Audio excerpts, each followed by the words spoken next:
Welcome back to the channel, and today we're going to be working on this Dawn Redwood tree. Now, out in the wild, these trees are endangered and they weren't discovered till the early 40s, where before that they were just found in fossils. So when it was announced that Metasequoias had not gone extinct after all, it was alive and well and living in central China, and the discovery of a living fossil made international headlines. So by 1947 an expedition was sent to bring back seeds, and by 1948 these seeds were sent to botanical gardens and collectors around the world. So most Dawn Redwoods you see today have not even reached full maturity or potential to what they can actually become.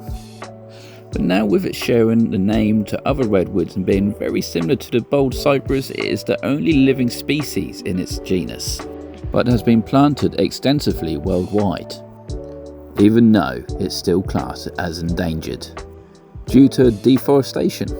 And if it wasn't discovered when it was, it probably would have been extinct before being investigated.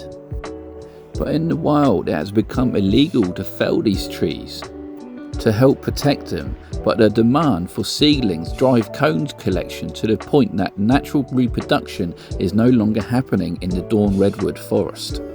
But the tree has proven easy to grow in temperate regions and is now widely planted as an ornamental tree. So how did it come about with bonsai? Well, I've been doing some digging and there's not much information on how it became bonsai, but my theory is because it's such an easy grower and it grows quick, and it's got the reputation of being a dinosaur, it's very appealing to people that isn't even into bonsai trees, and they are just mind blown when they see this massive tree made into a tiny miniature. And because they are so popular, they have begun mass producing these trees for bonsai, to the fact that you can pick up a small redwood forest for a fair price, mostly. Now there are some amazing examples of Dawn Redwood bonsai trees out there, and I plan on this tree in the video to eventually become one. And I have been after some raw material of this tree for a long while, so I've got to give a shout out to Bonsai Crazy, who shared his source of materials with me, and I'm very grateful. So please go check out his channel. The pot he's currently working on will blow your mind. So I'm now going to stop babbling on for a couple of minutes and let you guys just enjoy the video.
So here we are coming towards the end of the video, and it's all we can do for this tree for this season.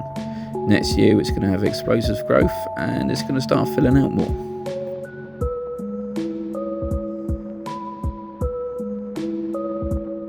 And here's the pot I plan on putting it into next year. I look forward to that one. So if you enjoyed this video, please comment, like and subscribe. If not, no worries, and I'll see you in the next one.